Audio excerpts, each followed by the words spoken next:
The next step is it's not compulsory, but it's preferable in order to be able to identify the blocks. So I'm gonna change the name of the first S2P because it's my LNA. I'm gonna name it LNA just to be able to easily identify it.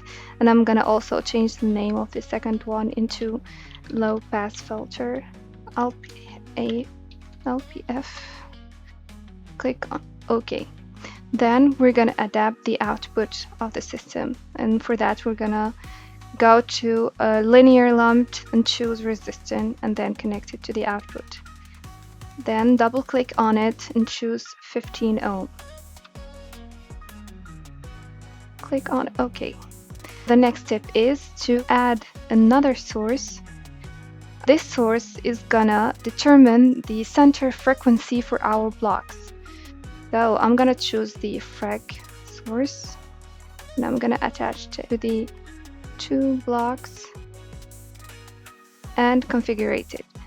For me, since I mentioned at first that we're gonna do a sweep, I'm gonna name a variable instead of a fixed number.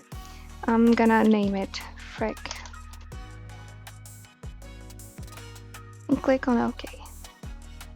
In order to sweep the frequency variable, we're gonna need a simulation control. That's why we're gonna go to simulation controls and slide the block bar to. Double click on it and then click on plus to add the variable. My variable name was frec. And I'm gonna choose a nominal value and the serial values depending on my S2P file. So for me, the nominal value is gonna be 2 gigahertz.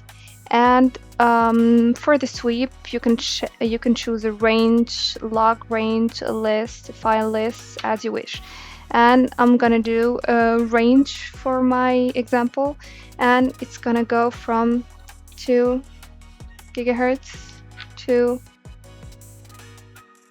18 gigahertz. And the number of points for me is gonna be 100. And click on OK and also on OK. Now that we have all our components connected, we're gonna add some props and some waveforms in order to extract some information from the simulation and visualize it. So I'm gonna start by adding some props. The prob I'm gonna use is a P meter in order to visualize the output power of the LNA and the low pass filter.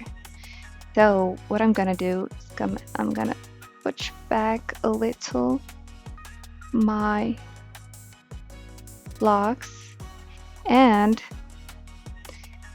remove this connection and then add the P meter between the LNA and the low pass filter. Then I'm gonna minimize this one just to have some more space, and then minimize my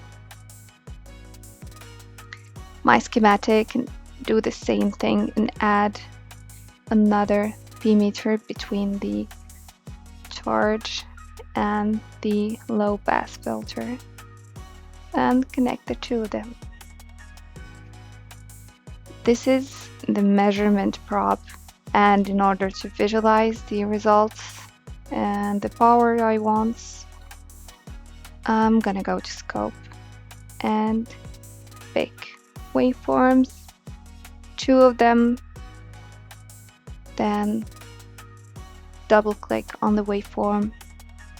Since the power I'm gonna visualize is a real signal, I'm gonna choose real signal first, and I'm gonna choose a prob name in order to differentiate between the power visualized at the output of the LNA and at the output of the low pass filter.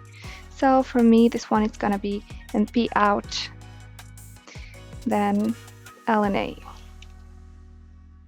And I chose to visualize it in a real imaginary format, but you can choose the one you want, magnitude and phase, dB20 in phase, all these ones depending on the context.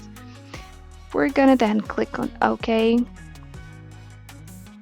Slide this one just to have some visibility and connect it to Pin, which is our output power of the LNA. And do the same thing for this one.